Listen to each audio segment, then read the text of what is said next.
Խնձորեսցի Արա Գրիգորյանի ոչխարի հոտից 150-ից ավել գառ է սատկել, նրա ընտանիքը վարկ էր վերցրել, տանջանքով տնտեսություն ստեղծել ու հիմա նրա խոսքով ամեն ինչ ջուրն է լցվում։ Մոտակա ժամանակներում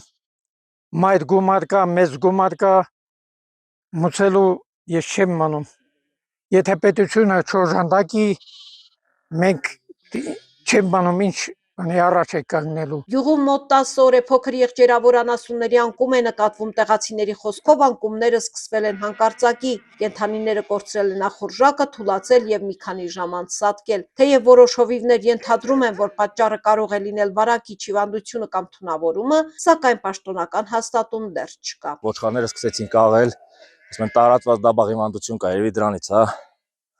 Ոչխարը ֆորմալինի լուծույթով եկել կրալին խառնել ենք, տենց մասնագետներից հարցրել ենք,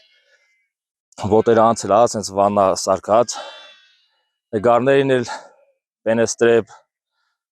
նեոստրեպ, ինչ ասել են, տենց մի գրամից սրսկել ենք, որը փրկվել է, որը չի փրկվել։ Խնդրի մասին տեղյակ են նաև պատկան մարմինները, նորանշանակ վարչական ղեկավար Արմինե Սաֆյանի խոսքով արդեն քայլեր են ձեռնարկվում։ Քննարկել եք մասնագետի հետ, դիմել համապատասխան մարմիններին, անում եք ամեն ինչ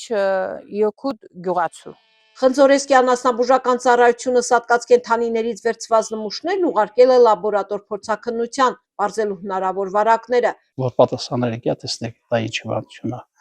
Թե միկրոբային հիվանդություն է, թե հողային ինֆեկցիոն հիվանդությունները մեջ չեք կարող իմանալ։ Բայց կարծեմ տոքսիկ լուծել է, դեզինտերիա գառների մոտ է։ Գյուղի բնակիչները մտահոգված են, քանի որ կենդանիների անկումը լուրջ տնտեսական հարված է համայնքին։ Բացի նյութական վնասից, մարդիկ վախենում են նաև հիվանդության տարածման հնարավոր ռիսկերից։ Ոչխար եք վարել, դե գառերը կոտորվել են, գյուղապետարան դիմել եք, անասնաբուժարան գնացել եք, դե բան արել, միջը օրս էլ հələ կոտորում են գառը։ Ոչ մեկն էլ չկա, որ մի բան ասի, մեկ էլ բուժեք ոչխարը։ Որապես մի 150 հատ գառ է սատկել, արդեն սատկել է, այլ է այդքան։ Մինչ մասնագետները փորձում են հասկանալ, ինչն է խափանել Խնձորեսկի հոտերի խաղաղ ընթացքը, գյուղացիներն ամեն առավոտ մտավախությամբ են մոտենում գոմերին, հուսալով, որ այս անգամ գառների շարքում նոր կորուստ չեն տեսնի։ Արևիկ Աբելյան, ժամը լրատվական։